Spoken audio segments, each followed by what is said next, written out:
रहा है, बल्कि आधुनिक तकनीक का प्रयोग कर इस कला को ऊंचाइयों तक पहुंचाने का काम कर रहा है। क्या है सिक्की आर्ट कला? देखते हैं पूर्णिया से जेपी मिश्रा की ये खास रिपोर्ट में।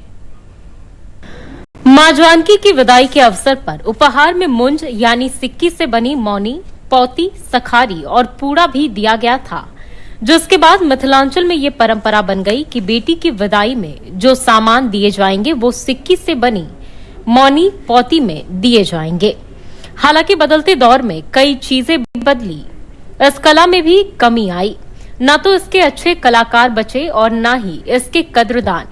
लेकिन पूर्णिया के राजेश कर्ण 5 पीढ़ियों से सिक्की आर्ट कला को जीवंत बनाए हुए हैं। मिथिला सीता जी का नैहर है, वो हमारी बहन सदृश है, हम वो बहन ही मानते हैं।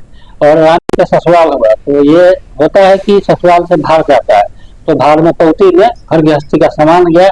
इसको बनाने का सौभाग्य ईश्वर की कृपा से मुझे भी प्राप्त हुआ। 1100 पौती कटारी बनाया गया था। कटारी देने के लिए तो मेरी भी सहभागिता रही, ईश्वर ने मुझे भी इसका अवसर प्रदान किया। राजेश ने विभिन्न प्रकार के सुंदर आकृतियों में पारंपरिक सामान तैयार किए हैं।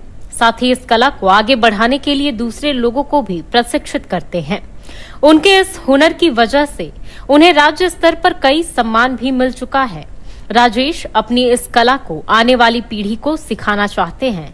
यही वजह है कि उनके बच्चे भी सिक्की आर्ट कला सीख रहे हैं। पापा ये सिक्की की कला बनाते हैं तो हमें भी सिखाते हैं। कहते हैं कि बस पढ़ाई लिखाई से नहीं होता है, पारंपरिक चीजों को भी हमें सीखना चाहिए, इसीलिए हम लोग भी इसे सीखते हैं बहुत।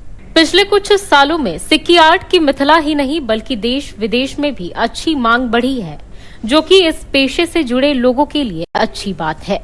राजेश कर्ण जी काफी महारत हासिल रही है और लंबे समय से सिक्की आर्ट परंपरा को जिंदा रखे हुए हैं और खुद ही नहीं बल्कि पिछले 6 पीढ़ी से वो इस चीज को कर रहे हैं और आने वाली पीढ़ी को भी सिक्की आर्ट परंपरा का प्रशिक्षण दे रहे हैं।